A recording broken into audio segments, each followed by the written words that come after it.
minutos kag siguraduhon nga matinloan gid ang kada ngipon. Importante man nga tinluan ang tunga sa ngipon, isa ka bes kada adlaw. Importante man nga tinluan ang gumline, bangod posible ini nga tiniran sang bakterya. Friendly advice from Bombo Radio Bacolod.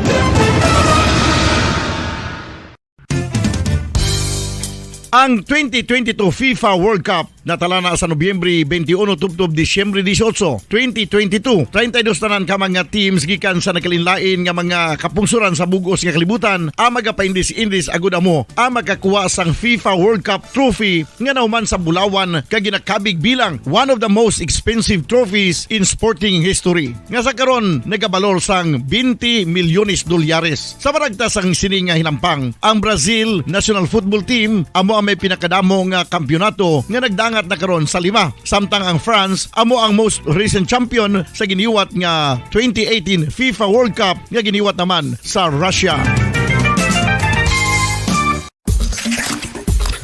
Ang vitamin D mayira sang madamo nga papel sa aton lawas. Essential ini sa pag-angkon sa good health. Ang mayor nga papel sang vitamin D amo ang pagsugo sa mga cell sa aton gut o kuntyan agud mag-absorb sang calcium kag phosphorus. Ang duha ka mga minerals nga importante sa pagpabilin nga makusog kag healthy ang aton nga tulan sa kalawasan. Buot silingon, ang vitamin D nagabuli gini sa pag-absorb kag pagpabilin sang calcium kag phosphorus sa aton lawas. Our heart, muscles, and nerves also need calcium to function properly. Sabahin naman sang phosphorus. Ang main functions ni amo ang pagporma kag pagpatubo sang bones and teeth. Kung kulang naman kita sa vitamin D, mangintunaan ini sang pagdevelop sang pila ka seryoso nga mga balatian kaangay sang osteoporosis, cancer, depresyon, muscle weakness, kag manginhalinan sang kamatayon kung lala na ang balatian. Makapila ka beses kung magpangapisa sa kadlaw, maghinay-hinay lang sa pag-inom sang kape bagod may ara ini sa ini mayo nga efekto sa lawas. Apang paano bala may buwan kung masobrahan na kita sa kape. Nahibaluan nga ang 400 million Standard Time, 4 minutos na nakalipas sa taklalas 6 sa aga mga kabombo, may aga syudad sang Bacolod, kabugusan nga probinsya sa Negros Occidental, bugos nga Pilipinas, kag bugos nga kalibutan. Yari naman ang pagdulong namon sa inyo sa madalalag ko, bag-o, mainit-init pa nga mga balita diri sa Bombo News and Views Morning Edition. Subong adlaw Biyernes, petsa 14 sa bulan sang Oktubre 2022. It's Christmas in the air, you can feel it everywhere. Sa aton sini nga Christmas countdown mga kabombo, mayara na lang kita sang 72 kadlaw, 72 days to go before Christmas. Una kita sa aton si mga headlines sa balita lokal, mga manunudlo sa Rizal Elementary School nga nagareklamo batok sa principal nga si Cristina Himora, luyag nga maka-open forum, kaupo ng mga opisyal sa Department of Education. Masobra 3,500 ka mga pumuluyo sang himamaylan, wala pa nakapauli bangod sa enkwentro sang militar kag NPA. Samtang mascara sa panaad ng Malinong, magatakop naman sa Domingo. Motorcycle driver patay matapos malapakan sang truck sa banwas sang ilog. Balita National, bata ni DOJ Secretary Remulla arestado sa pagbaton sa 1.3 million pesos kabalor sang high-grade marijuana. Estados Unidos kag Pilipinas nagpatigan sang live fire coastal combat drills. Balita International, Russia nagpaandam sa posible nga pagluntad sa World War III kung magsulod ang Ukraine sa North Atlantic Treaty Organization o NATO. Ukraine nakabawi sang duga nga mga lugar nga ginsulod sang Russia. Balita naman, special Pinay chef sa United Arab Emirates ang nagpromisa nga magatang sa charity, nagdaog sa masobra 1.6 million pesos sa isa ka draw. Sa balita sa negosyo, Confederation of Wearable Exporters of the Philippines, aminado nga nagnubo ang demand sa overseas customers. Balita naman sa inampang mga organizers ng Qatar World Cup, nagpaandam sa mga fans nga magprepara sa pagginutok sa mga spectators. Sa balita sa entertainment, actress nga si Rian Ramos nagselebrar sa ika-32 nga kaadlawan kaupod ang mga single mom sa Sampaloc, Manila. Philippine Standard Time, 6 minutos na nakalipas sa takna alas 6 sa mga kabombo. Amoy atong aton sa mga headlines. Kagkaroon, lito na kita sa mga detalye na sa aton nagapaunang nga mga balita upod sa inyo sini nga mga tagbalita. Bumbo Zaldi Foro II. Kag Bombo Jazz de Jesus Madrigal. Una kita sa mga detalye na sa aton nagapaunang nga balita lokal. Luyag sa mga manunudlo sa Rizal Elementary School nga nagareklamo batok sa principal nga si Cristina Himora nga sila ang maka-open forum kaupod ng mga opisyalis sa Department of Education. Sa interview sang Bombo Radyo sa isa ka manunudlo sa nasabit nga bulutuhan, ang naghingyo nga hindi lamang paghingadlan, hindi sila konforme sa nangisabat ni Schools Division Superintendent Reynaldo Hico sa ila sining complaints. Madumdumaan nga payag ni Hico nga gin-refer sini sa ila legal office ang mga petisyon nga ipadala sa 30 ka mga manunudlo kay ga-endorso sa regional office bangod sa regional director amo ang disciplining authority. Sunod sa manunudlo nga amuman ang nagatindog bilang presidente sa ilang Teachers League sa Rizal Elementary School. Kuntani, mahimuan gilayon sa tikang ang ira nga reklamo bangod grabe na ang anxiety sa mga manudulo kakunyara si Mora basi ini ang madugangan pa. Naglaom sila nga mabatian ini sa regional office kag kuntani makapadigan sa open forum kaupod si Mora kag ang mga opisyales sang Department of Education. Kung hindi pa ini masulbar sunod diri, posible ipalabot nila ini kay Deputy Secretary Vice President Sara Duterte. Sa karon sunod sa iya wala si Mora sa blutuan bangod ini ang maging tambungan pa nga seminar.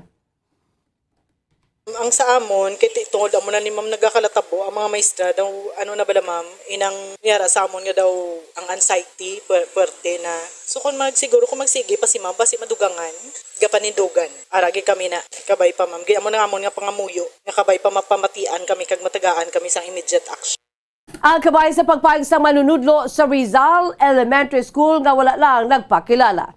Samtang ginatag ni Mamaylon City Mayor Raymond Tungson nga masobra 18,000 o kon 18,000 ka mga nalista nga naapektuhan sa nagapadayon nga enkwentro sa tunga sang militar kay katapos sa New People's Army o kon NPA sa Barangay Carabalan ni Mamaylon City. Masobra 3,500 lamang ang yara sa nagcrainline nga evacuation center sa syudad. Sa data ni kakan sa Provincial Social Welfare and Development Office, 3 ka mga barangay ang naapektuhan sa enkwentro ag ang mga pumuluyo ang nahamtang sa 18 tanan ka mga evacuation centers. As of October 12, 2022, 3,795 ka pamilya ang apektado o kon 18,236 ka mga pumuluyo. Sa nasambit nga numero, 3,313 ka pamilya o kon 15,965 ka persona ang nagikan sa Barangay Carabalan, 454 ka pamilya o kon 2,166 ka mga individual ang nagikan sa Barangay Kabadyangan, kag 28 ka pamilya o kon 105 ka persona naman ang taga-Barangay 3. Sunod yung tungson sa nasambit nga numero, 3,521 lamang ang mga residente nga yara sa evacuation center, kaya ang numero nga masobra 18,000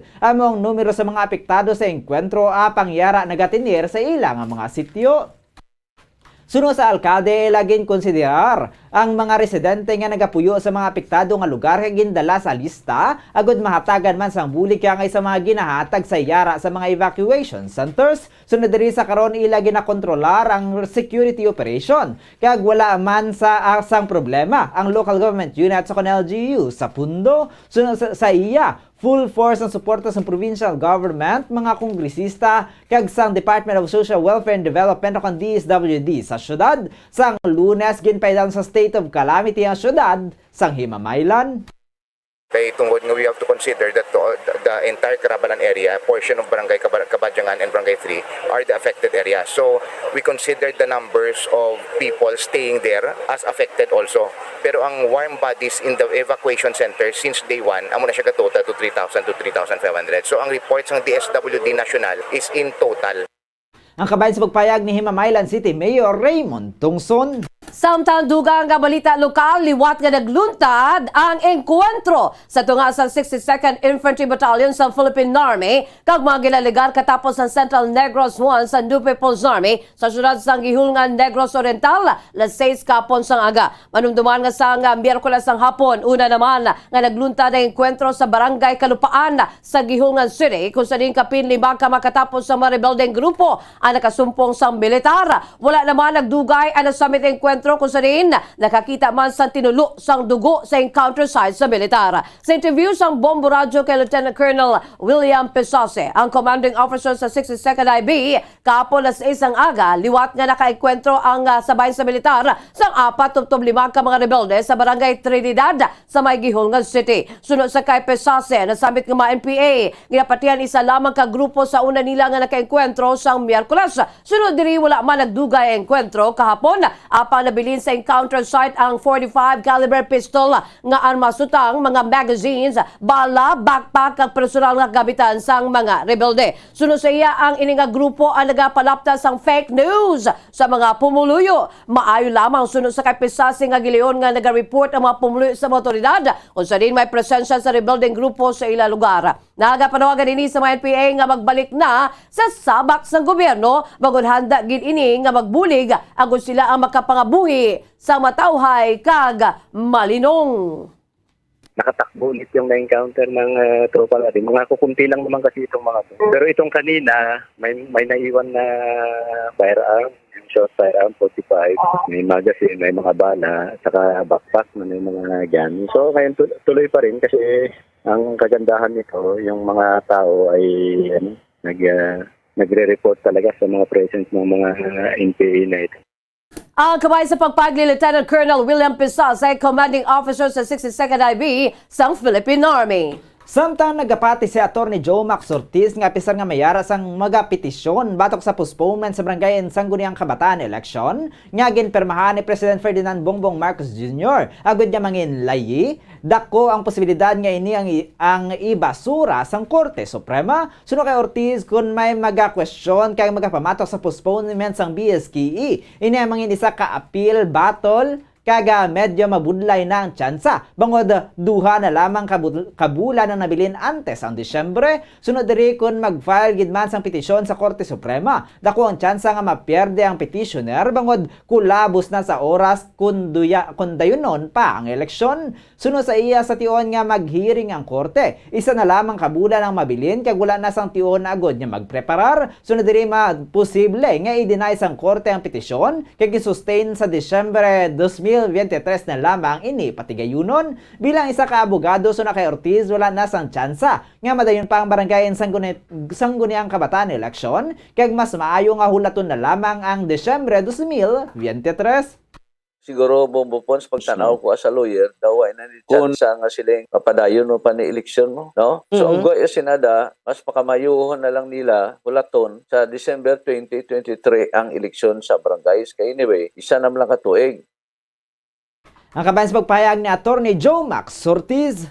Samtang dugang nga balita lokal, malinong ang assessment sa Negros Occidental Police Provincial Office ukon po sa pagbukas sa Mascara Festival sa Panaan. Ang Mascara sa Panaan opisyal ginbuksan sa Lunes, Oktubre 10 kang magatakop sa Domingo, Oktubre 16. Sa interview sang Bombo Radyo kay Police Lieutenant Judices Catalogo, tagpamaba sang Nokpo, kabugusan nga 290 ka mga personal ang ila gideploy sa Panaan Park and Stadium kana magbantay sa seguridad kag dugang nga 7 ka mga police officers ang ginakonsiderar nga mga supervisors sa team sector. Sunod diri sa unang adlaw sang Mascara sa Panaan, wala sa may record nga incident kang naglaom ini nga ila malabot ang target nga 0 incident tubtob sa magtakop ang event. Sunod sa iyan, nangin malinong on top of the situation kag kontrolado sa kapulisan ang sitwasyon sa Panad. Nagpanugya naman din sa mga nagalagaw nga halungan gid ang ilang mga kagamitan kag mga kabataan.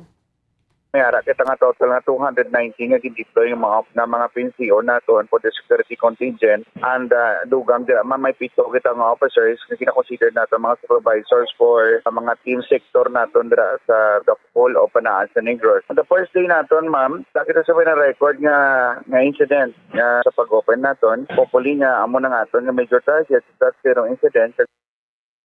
Ang kabay sa pagpahayag ni Police Lieutenant Jodices Catalogo tagpamabasang Nokpo. Kag sa ato na katapusan nga mga balita lokal, tabi-tabi sa mga nagapamati, patay kag natunga ang lawas ng isa ka 77 anyos nga motorcycle rider matapos nga nalapakan sang truck sang tubo sa kilometrahe 111 barangay Dangkalan, Banwa sang Ilog, 1:50 kahapon sang hapon. Sa interview sang Bombo Radyo Bacolod kay Police Lieutenant Rolly Undoy, ang Deputy Chief of Police sang Ilog Municipal Police Station, ang biktima ngin kilala kay Reynaldo Hinito Jr., 77 anyos, residente sa nasabit nga lugar samtang ang driver sang truck nga may karga nga tubo amo si Apolinario Ferrer Jr., 23 anyos, residente sa barangay Salong, Kabangkalan City. Suno kay Undoy, papauli na kuntani ang senior citizen sakay sa iyang motorsiklo, samtang padulong naman sa kaangay nga direksyon ng truck. Sunod diri nag-overtake si Hinito sa truck sang tubo, kag siya ang nadalasa sang truck, rason dun nga natumbang iyang motorsiklo.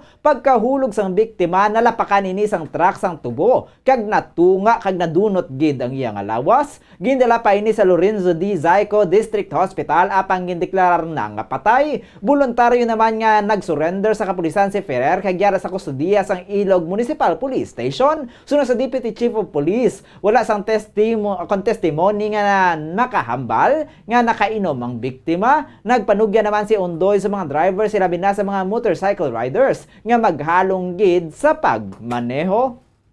Ang single motor is nag-overtake dun sa hauler ng sugarcane, yung tubo, nakakarga ng tubo. Pag-overtake ng motor is hindi niya nahagip sa harapan ng truck.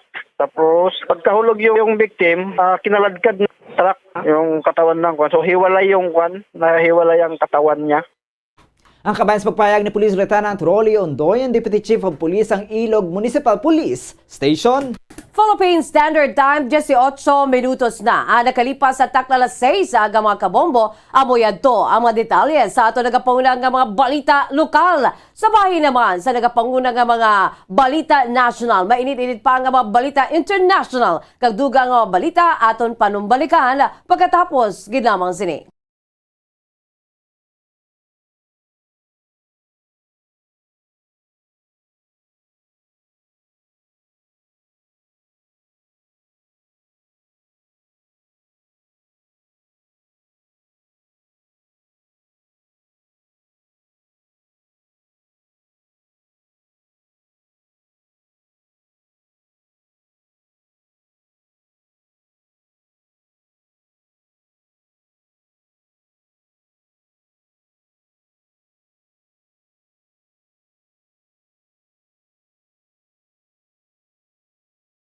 Vinyo, the first World Cup ever to be held in the Arab world.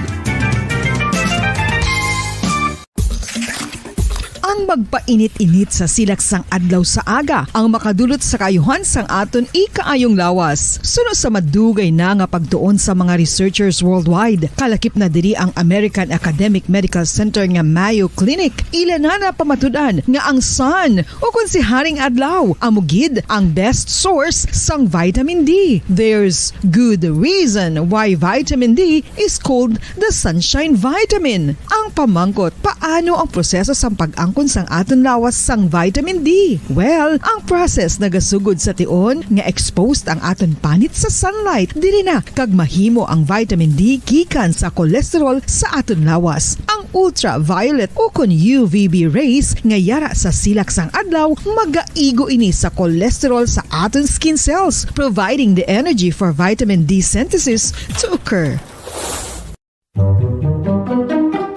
Magluwas sa baboy, baka kag manok, may isa ka karne nga sara nga mahimo alternatibo nga iserbe sa lamesa sa mga Pinoy kag ini ang rabbit meat o kon karne sang kuneho. Suno sa pagtuon, mas matinlo ini kag mas healthy kung ikumparar sa iban nga karne sang sapat. Ang rabbit meat ang sara nga lutuon sa pamaagi nga naanda na sang kadamaan, kaangay sang adobo, lumpia Shanghai kag lechon. Apang ano bala ang mga benepisyo sini sa ikaayong lawas? Ini ang mayara sang mataas nga porsyento sang easily digestible protein kag nagaunod sang jutay nga fat kung ikumparar sa iban nga sahi sang karne. Nagaunod man ini sang jutay nga calorie value sang sa iban kag almost cholesterol free ini. Gani makabig siya nga heart patient friendly. Mas jutay man ang sodium content sa rabbit meat, samtang mas madamo naman ang calcium kag phosphorus content sini.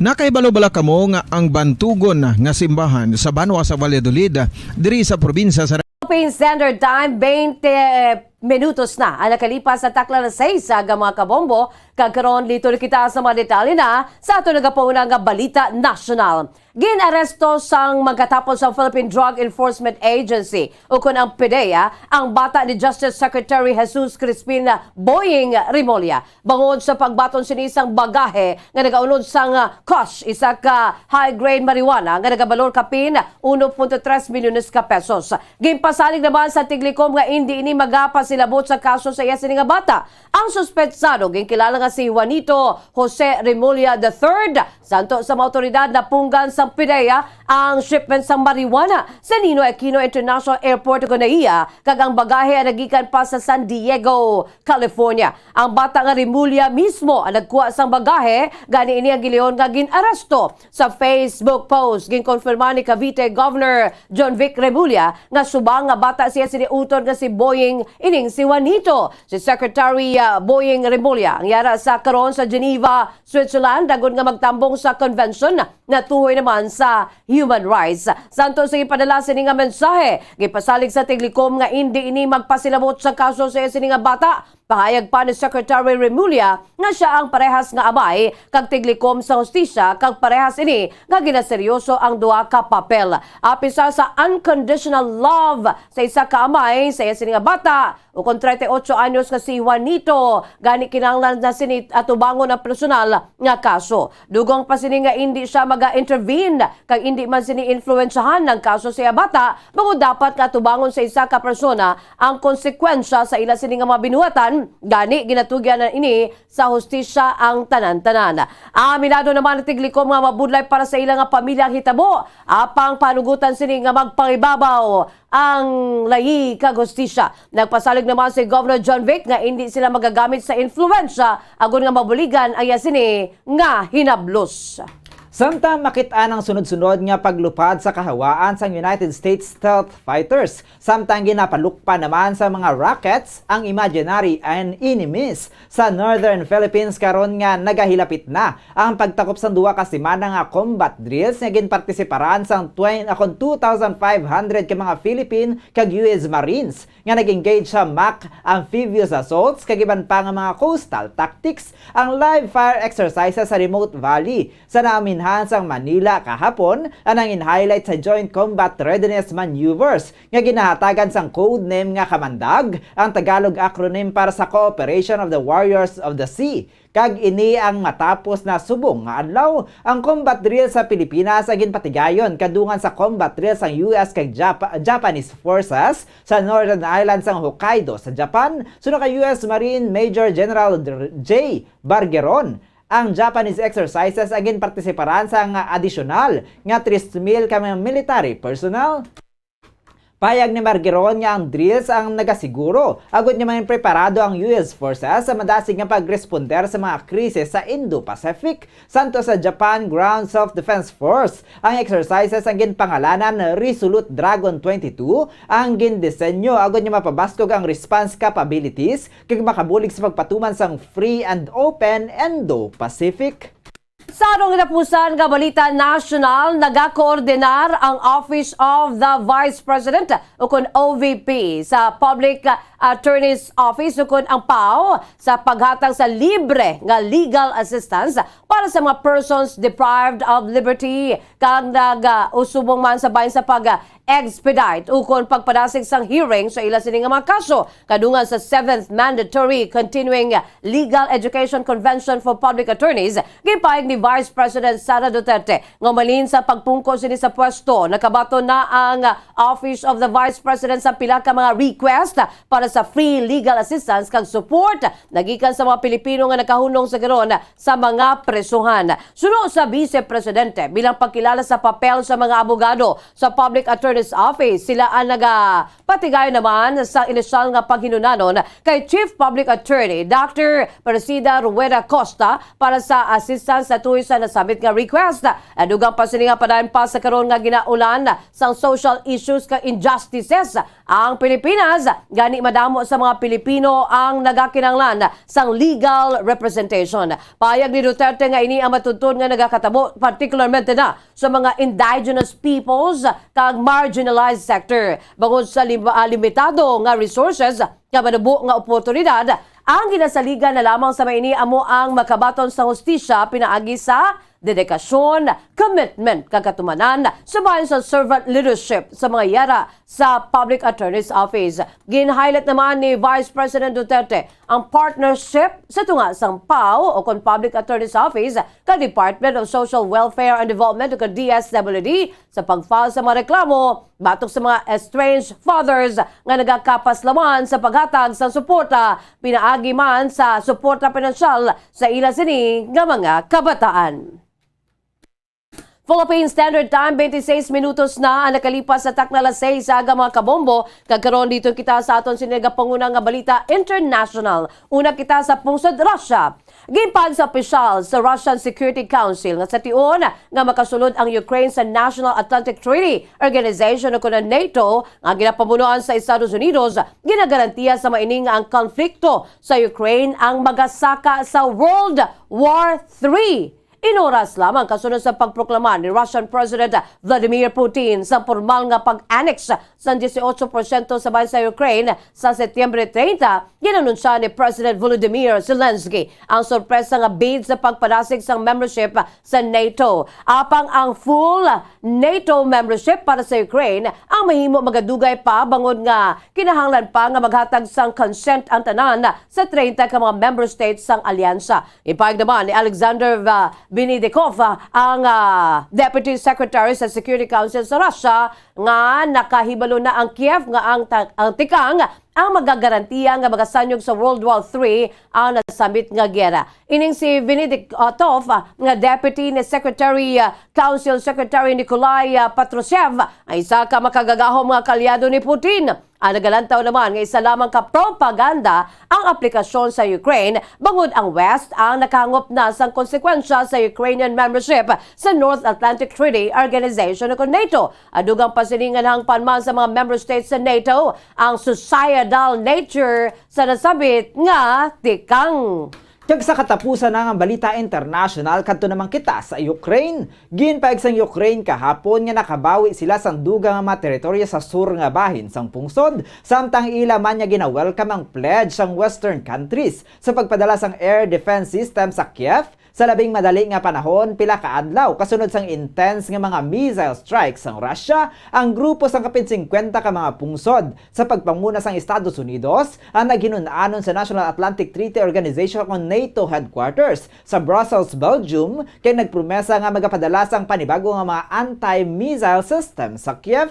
Sa karon nagaantos pa ang Ukraine gikan sa mga pag-atake sang Russia nga nagbilin sang pila ka mga nagkalamatay kay nagkalasamaran kasubong man sang mga minuro kag banwa nga nadulaan sang kuryente kag tubig. Payag ni US Defense Secretary Lloyd Austin nga tinguhaan nila nga mahatagan o kan mahatag ang system sa pinakamadasig nga panahon sa tion nga makuha na nila physically. Sa iban pa nga mga pagpakita sang Western Solidarity, ang G7 ang nagpromisa nga magatindog para sa Ukraine samtang nagpledge naman sang financial support si International Monetary Fund Chief Kristalina Georgieva sa tinutuyo nga makahuman sang mas mabaskog pa nga Ukraine. Ginlaragway man ni Ukrainian President Volodymyr Zelensky ang Russian missile attacks bilang act of terrorism kadungan sa paghingo sang air shield gikan sa West samtang gina-welcome man sini ang ginpromesa nga anti-missile systems. Samtang sa aton sini nga balitang espesyal, ugali na ukon paminatasan na sa mga Pilipino ang pagka mabinuligon bisan diin pa man nga pungsod makapadulong ini. Kangay lamang sa isa ka single mother nga nagatrabaho bilang chef sa United Arab Emirates o UAE nga amo ang latest nga Filipino nga nakadaog sa bahin sang Mazuz weekly draw sa premyo nga 100,000 dirham o kung masobra 1.6 million pesos diri sa aton. Naibuluan nga kabahin sang nadagan sini ang iya sini nga paggagamiton sa pagpatapos sa ila sini balay nga sa karon under construction. Asubong man igadonar sa charity group para sa mga persons with disabilities o PWDs diri sa Pilipinas. Tuma nagkalipay sa 43 anyos na tagdaog nga ginkilala lamang nga si Carol, residente sa Lapu-Lapu City, Cebu, bangod wala ini nagdaog malawig nga tinuig pa nga pagsupot antes ini nga makabaton sa kaangay nga kantidad. Ini si Carol nga may sweldo nga kapin 6,000 dirham o kung masobra 96,000 pesos sa kada bulan sa iya sini nga trabaho, ang nag-pledge na nga kung siya ang magadaog, magadonar ini sang charity o kung sabahin sa charity para sa mga PWD sa Pilipinas. Paig man sini nga siya ang magatukod sa negosyo sa pungsod. Kag nakaginhawa man ini nga sa karon mahimo na nga matapos ang pagpatukod sa ila sini nga balay. Sunod diri interior na lamang nga kulang sa ginatukod nila nga balay kay ini malapit na nga matapos. Ining si Carol nga nagpadulong sa Dubai sang Marso 30 tuig 2010 pa. Ang umpisa nga nakigbayan sa Mazuz draw sang Mayo sang tilikdan nga tuig. Ang Mazuz ang naibaluan nga nagsugod sa operasyon sa nakaligan nga duwa ka tuig. Paig naman sa tagdaog nga on and off ang iya sini nga pagtaya diri kagkapin 20 ka beses pa lamang ini nga nagtaya sa amo nga sugal. Ini si Carol ang nalakip sa tatlo ka mga partisipante nga nagdaog sang 100,000 dirham o kung masobra 1.6 million pesos kada isa nga gilakipanan day Lurans gikan sa pungsod Syria kag Sheris sa pungsod Pakistan naman. Magluwas sa ila gipaigman sa Mazuz nga nagdangat sa 67 o kung 67 ang nakakuha sang 4 gikan sa 5 ka mga numero kag mag-share sa second prize nga 1 million dirham o kung 14,925 dirham nga katumbas naman sa masobra 230,000 pesos kada isa. Samtang 2,969 2,969 naman ang nakakuha sa tatlo gikan sa 5 ka numero kag magabaton sang third prize nga 350 dirham o kung masobra 5,600 pesos kada isa. Mapos lamang ang pagpartisipar sa Mazuz bangod nga tanan nga magapasakop ang kinahanglan lamang nga mag-register sa www.mazuz.ae kag magbakal sang bottle of water sa balor nga 35 dirham o kung masobra 500 pesos ang pagbakal sang amo nga sa bahin sang amo nga bottle of water. Ang ini ang automatic naman nga makasulod sa weekly raffle draw. Sa diin, tatlo nga ang mga mapalaro nga tagdaog ang magapauli sang 100,000 dirham kada o kon 100,000 dirham kada isa. Matapos ang pagbakal sa tubig sa balor 35 dirham, ang mga partisipante kinalan nga magpili sa duha ka set sang 5 ka numero. Bao daw diri man sa ato no. Ang kada pagbakal sang bottle of water ang nagakadto sa community partners for a cause sang Mazuz. May mano kay may kausa. Samtang sa ato naman nga balita sa negosyo, nagpaandam ang Confederation of Wearable Exporters of the Philippines o CONWEP sang posibilidad nga madulaan sa mga trabahante bangod sa pagnubo sang demand gikan sa overseas customers, partikular na ang Estados Unidos. Yari ang report upod kay Bombo Macy of Amen. Nagpaandam ang Confederation of Wearable Exporters of the Philippines sa posibilidad nga mabuhinan ang mga trabahante bangod sa pagnubo sang demand na gikan sa overseas customers, partikular na ang Estados Unidos. Sa isa ka statement ginpahayag sang CONWEP nga ang wearables export sector ang posible nga mataman bangod nagapadayon pa sa paghina ang demand para sa consumer goods. Suno sa grupo sa Mactan, Cebu, 4,000 ka mga trabahante ang na-laid off kagini ang mangin trend sa pila ka mga factories kung sa diin ang mga customers ang amat-amat na nga naga-cut down sa ila projections.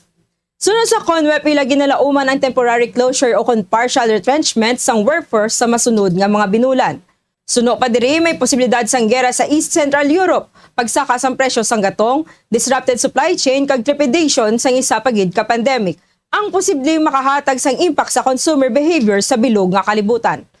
Agud madres ang sitwasyon, ginaduso sang CONWEP ang amendment sa pila ka provisions sang CREATE Law. Samtang ginpasalamatan naman sini ang Department of Social Welfare and Development sa pag-instead sa suporta sa 4,000 apparel workforce nga na-laid off sa Cebu. Para sa foreign exchange rate, suno sa Bankers Association of the Philippines, ang US dollar may baylo nga 59 pesos. Samtang suno sa Bangko Sentral ng Pilipinas, ang Singaporean dollar may baylo nga 41 pesos and 10 centavos. Ang Hong Kong dollar may baylo nga 7 pesos and 51 centavos. Ang euro may baylo nga 57 pesos and 22 centavos. Ang Saudi Arabia Riyal may baylo nga 15 pesos and 69 centavos.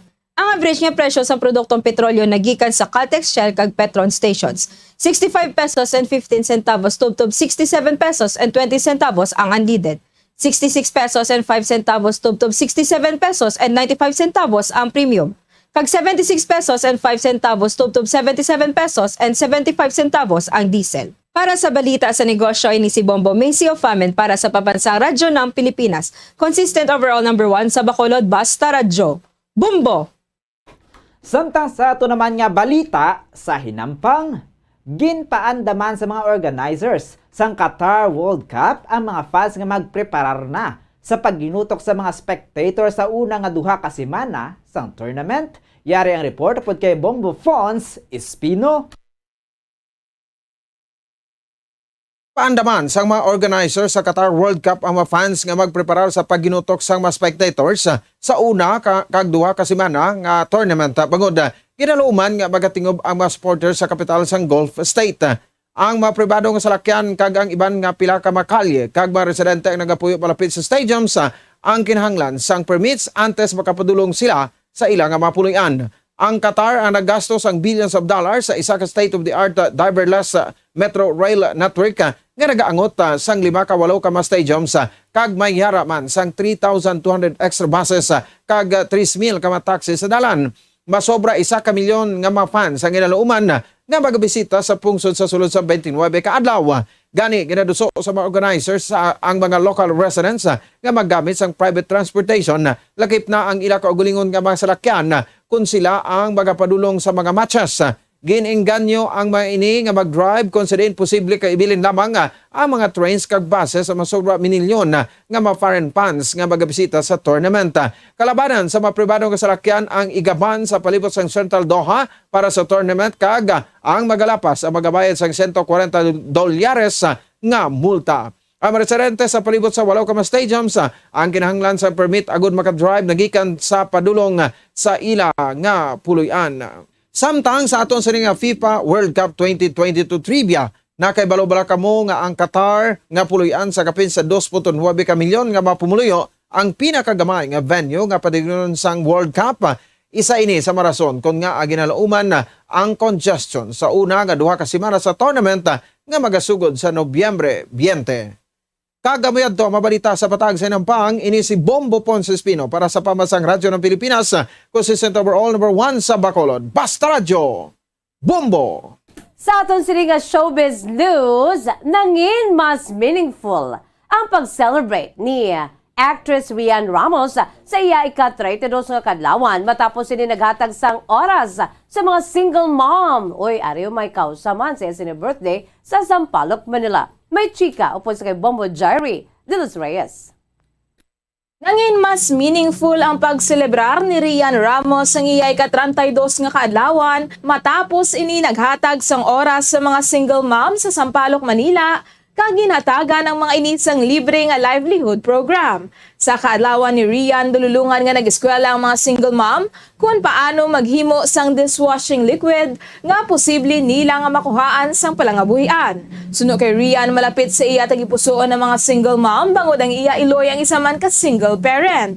Luyag sining magpili sang isa ka programa nga pwede makapabago sang kabuhi kag makabulig sang long term gani ini ang nagpatigayon sang TESDA livelihood training para sa ila. Si Rian ang ginupdan sang iya iloy nga si Mami Clara, best friend kag housemate sini nga si Michelle D, kag nobyo sini nga si party list representative Sam Verzosa. Antes ini, una na nga nag-organize ng surprise party ang pamilya kag mga abyan ni Rian nga gintambungan sang iya nga kilala. Para sa balita sa entertainment, ini si Bombo Jairi de los Reyes para sa Pamasang Radyo ng Pilipinas, consistent overall number 1 sa Bacolod. Basta Radyo, Bombo! Sabay naman sa aton sining lakas sang panahon pinaka-latest update sa weather o kung weather situation o kung weather update naton mga kabombo, live and direct gikan sa Bombo Weather Center upod sa kay Bombo Gracelyn Lubaton. Bombo Gracelyn, come in! Yes, Bombo Jazz ng mga kabombo. Makita diri sa satellite images nga nagapabilin ang kabasgon sa Tropical Depression Neneng. Samtang ini ang nagahulag padulong sa west, north to west nga direksyon sa katasigon nga 10 kilometros kada oras. Ang sentro sang Tropical Depression Neneng ang ulihi nga nasipatan nga nakabase sa 1,015 km east sang extreme northern Luzon. Ini ang nagadala sang hangin nga may kabasugon nga nagadangat sa 55 km per hour malapit sa sentro kag pagmadlos nga tub-tub 55 km per hour. Ang mabaskog nga huyop sang hangin ang magadangat sa 280 km gikan sa sentro sang bagyo. Ang Bicol Region, Quezon, Marinduque, Romblon, Palawan, Biliran, Samar provinces ang maka-eksperyensya sang magal-umon nga kalangitan nga may lapnagon nga pagulan kag pagpanaguubtuga sang trough sang Tropical Depression Neneng. Ang Metro Manila kag nabilin nga bahin sang pungsod ang maka-eksperyensya sang magulugal-umon tub-tub sa magal-umon nga kalangitan nga may lapta-lapta nga pagulan kag pagpanaguob dala sang trough sang Tropical Depression Neneng kag localized thunderstorms. Ang Northern Luzon ang makabatsyag sang mabaskog nga huyop sang hangin padulong sa namin na sidlangan, tub-tub na minhana katungdan. Ang baybayon ang manging mabaskog nga pagbalod. Ang eastern section sang central kag southern Luzon ang makabatsyag sang makasarangan tub-tub sa mabaskog nga huyop sang hangin padulong sa naminhana katungdan, tub-tub sa nakatungdan. Ang baybayon ang manging makanay tub-tub sa makasarangan nga pagbalod. Ang nabilin nga bahin sang pungsod ang makabatsyag sang mahinay tub-tub sa makasarangan nga huyop sang hangin padulong sa nabagat na nakatungdan, tub-tub sa nakatungdan. Ang baybayon ng mga makanay tub-tub sa kasarangan ang pagbalod. Samtang sa antad sang temperatura diri sa Bacolod City, 25 to 32 degrees Celsius na may 89% nga tsansa sang pag-ulan. Ang hangin ng may kabasugon nga 2.7 km per hour nga may overcast clouds. Sa Metro Manila, 26 to 33 degrees Celsius na may 35% nga tsansa sang pag-ulan. Ang hangin na may kabasugon nga 0 km per hour nga cloudy. Samtang sa Lawag, 26 to 32 degrees Celsius nga may 85% nga tsansa ng pagulan. Ang hangin na may kabasugon nga 4.7 km per hour nga may scattered clouds. Rojas, 25 to 31 degrees Celsius nga may 86% nga tsansa sa pagulan. Ang hangin na may kabasugon nga 2.5 km per hour nga may overcast clouds. Cagayan de Oro, 24 to 33 degrees Celsius nga may 91% nga tsansa sa pagulan. Ang hangin na may kabasugon nga 2.2 km per hour nga may overcast clouds. Ang adlaw nagbutlak las 5:37 subong nga aga kag magatunod las 5:31 karon sa hapon. Gikan diri sa Bombo Weather Center, ini si Bombo Gracelyn Lubaton para sa Pamansang Radyo ng Pilipinas, consistent overall number 1 sa Bacolod. Basta Radyo, Bombo! Philippine Standard Time, 44 minutos na. Ang nakalipas sa taknalas 6 aga mga kabombo, kag amoy yadto ang pagdulong namon sa inyo sa mga dalalag ko bag-o mainit-init pa ang mga balita diri sa Bombo News and Views Morning Edition. Subong adlaw Biyernes, petsa 14 na kita sa bulan sa Oktubre 2022. There's Christmas in the air, you mga kabombo sa aton sininga Bombo Radio Philippines Christmas Countdown. Mayara na lamang kita 72 dias. 72 days to go before Christmas. By the way, standby na kamo sa masunod nga programa ang Bombo Report 2nd Edition. Upo naman sa kay Bombo Erlene Bayonita. Sa gihapon, ini ang inyong mga tagbalita. Bombo Zaldi Foro II. Kag Bombo Jazz de Jesus Madrigal para sa pambansang radyo ng Pilipinas, consistent overall, #1 sa Bacolod, Basta Radyo, Bombo! Sa bahin naman, sa aton siningan news analysis, agin padala sa aton maukon nga tagpalamati, pagabasahon ni Bombo Daniel Lecciones. Aton siningan news analysis may tigulo, Kiosko sa Plaza. Siyudad sang Bacolod hinali nga nagsadya sa pagbalik sang selebrasyon sang maskara. Balik yuhom ang nangintima, selebrasyon nga gin kay lawanta. Sa palibot sang plaza, madamo nga mga kiosko ang imo makita.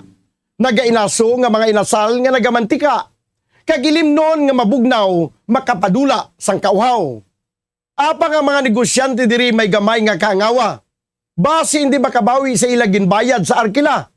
Ano abi kay selebrasyon ginupdan man sang probinsya, panaad ginbuksan ini sa kalawigon nga isa ka semana. Gani mga tao nga dapat sigurado na nga magapaningaon sa plaza. Ato na karon sa panaad kay may mga pagkaon man nga ginaserbi sila. Espesyal nga mga pagkaon nga bantog sa nakilinlain nga syudad kag banwa sa panaad imo ini makita. Sa mga bumalakal o kigid ang ini nga sistema, apang sa mga negosyante makaalarma. 25,000 nga arkila paano batakon kung ang bumalakal sa panaad ang direksyon. Ang ini nga panguna-una ang pananawan ang ginpadala ni Leonardo Sanchez sa Barangay Villamonte, Bacolod City.